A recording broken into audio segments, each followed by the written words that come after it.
ছেড়ে যাওয়ার আগে আগে তার খাদেমকে ডাক দিয়ে বললেন, ও খাদেম, আমি মারা যাওয়ার পর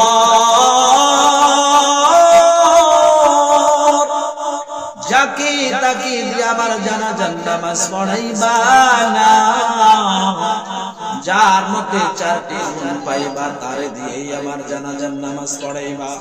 1 নম্বর গুণ, যার মধ্যে তুমি পাইবা সে জিন্দেগিতে কোনোদিন তাকবীর ওলা ছাড়া নামাজ পড়ে নাই। 2 নম্বর গুণ, যার জিন্দেগিতে কোনোদিন তাহাজ্জুদের নামাজ পড়ে নাই।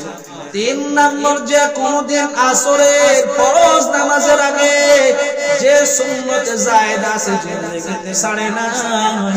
4 নম্বর, যে ইচ্ছাকৃতভাবে কোনোদিন বেগানা নারীর দিকে কোনোদিন তাকাই নাই।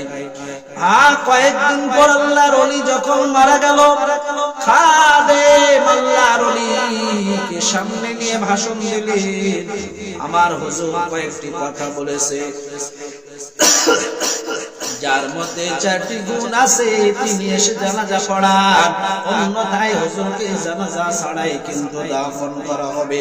সমস্ত মাটির মানুষেরা কান্না কাটিতে আরম্ভ করে দিলেন। সকলে চিন্তা করে, আমার জিন্দেগিতে কোনো না কোনো একদিন তো আমার তাকবীর ওরা ছুটেছে, তাহাজ্জুদের নামাজ দে কতবার পড়ি নাই, আসরে 4 রাকাত সুন্নতে জায়েদা পড়ি নাই, কতবার মহিলার দিকে তাকাইলাম।